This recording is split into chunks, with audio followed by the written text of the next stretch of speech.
আজ আকাশকে আমি রান্না করে খাওয়ালাম।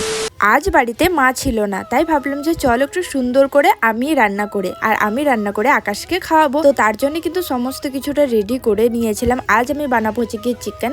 আর আমি অলওয়েজ যখনই রান্না করি তখনই কিন্তু সাইডে আমি কোনো কিছু একটা চালিয়ে দিই, সেটা শুনতে শুনতে বা দেখতে দেখতে আমি কিন্তু রান্নাটা করি। এদিকে সমস্ত কিছু রান্না করার আমি গুছিয়ে নিয়েছি। সমস্ত কিছুটা গুছিয়ে নিয়ে মানে কাটাকুটি করে একদম রেডি করে দিয়ে রান্নাটা করতে আমার ভালো লাগে। আর ফার্স্ট আমি ভাতটা চাপিয়ে দিলাম, তারপর আমি ভেজে নিলাম হচ্ছে ভেন্ডি। অল্প কটাই ছিল, তাই ভাবলাম দুজনের হয়ে যাবে, একটুখানি ভেজেও নিই। আর তারপর আমি বসে পড়লাম মাংসটা করার জন্য।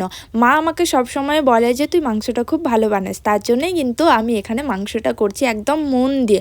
আমি যে রান্নাটাই করি সেটাই কিন্তু মন দিয়ে করি। আর দেখতেই পাচ্ছ সাইডে কিন্তু আমার ভিডিও চলছে। গল্প হোক বা ব্লগ, আমি যেটাই হোক একটা চালিয়ে দিয়ে আমি রান্নাটা করি খুব সুন্দর করে। কিন্তু আমি এখানে রান্নাটা করে নিচ্ছি, দেখতেই পারছো। আর এদিকে মাংসটা কষানো হতে হতে এদিকে কিন্তু আমার ভাতও হয়ে গেছে। আর এই যে শীতকাল পড়েছে, পুদিনা পাতা বাটা খেতে আমার খুব ভালো লাগে। আর মা কটা লাগিয়েছিল সেখান থেকে তুলে নিয়ে এলাম, আর সাথে আমাদের কাছে ফুলটাও দেখিয়ে দিলাম। তো পুদিনা পাতাগুলো নিয়ে এসে এখানে আমি বেটে নিচ্ছি এটাকে, কারণ পুদিনা পাতা বাটা খেতে আমার খুবই ভালো লাগে।